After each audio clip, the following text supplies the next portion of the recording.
ఆంధ్రప్రదేశ్ రాష్ట్రానికి ఒక రోగంలాగా తయారైంది ఈ పార్టీ. వాళ్ళ ప్రభుత్వం ఉన్నప్పుడు ఏ రోజున ఒక ఉద్యోగ నోటిఫికేషన్ ఇచ్చినటువంటి దాఖలాలు సరిగ్గా లేవు. చేసినటువంటి లాస్ట్ లో చేసినటువంటి గ్రూప్ 1 కూడా ఏ రకంగా చేశాడో అందరికీ తెలుసు. ప్రైవేట్ సంస్థల్ని రానివ్వలేదు, వచ్చిన సంస్థల్ని రాష్ట్రం నుంచి వెళ్ళగొట్టేశారు. యువతని మద్యానికి బానిసగా చేశారు, గంజాయికి బానిసగా చేశారు. సరే, ఇప్పుడు ఫైనల్ గా నేను మాట చెప్తా. అందరూ ఆలోచిస్తున్నారు, ప్రజలు కూడా చాలా మంది ఆలోచిస్తున్నారు, ఏమొచ్చి చచ్చింది జగన్మోహన్ రెడ్డి అండ్ బ్యాచ్ కి?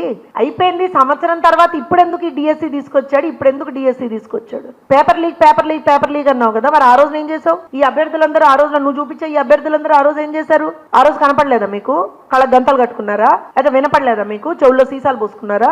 ఇవాళ ఎందుకు తీసాడు ఇది అనంటే, మద్యం కుంభకోణంలో జగన్మోహన్ రెడ్డి అండ్ బ్యాచ్ చేసినటువంటి ఆ కుంభకోణం బయటపడింది కాబట్టి 3,500 కోట్లు జగన్మోహన్ రెడ్డి అండ్ బ్యాచ్ దున్నపోతుల్లాగా, పందికొక్కుల్లాగా 30,000 మంది ప్రాణాలు హరించి దొబ్బింది 3,500 కోట్లు.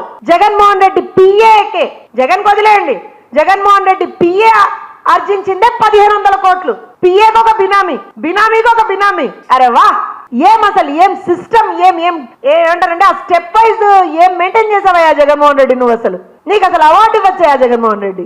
నీ యాక్టింగ్ ఒక అవార్డు ఇవ్వచ్చు, ఆస్కర్ అంటే అదేదో సినిమాలో భాస్కర్ అవార్డు అంటాడు బ్రహ్మానందం గారు, అలా నీకు ఏదన్నా ఒక అవార్డు ఇచ్చేయచ్చు, భాస్కరో ఆస్కరో ఏదో ఒక అవార్డు నీకు నీ బ్యాచ్ కి. దాంతో పాటుగా మీరు చేసినటువంటి దుర్మార్గాలకి మిమ్మల్ని మీ పార్టీని ఒక కేస్ స్టడీగా పెట్టచ్చు. అరే, ఎవరు రాజకీయాల్లోకి వచ్చినా సరే ఇలా ఉండకూడదు, ఇలాంటి ఒక పార్టీ అనేది ఉండకూడదు రాజకీయాల్లో అని చెప్పి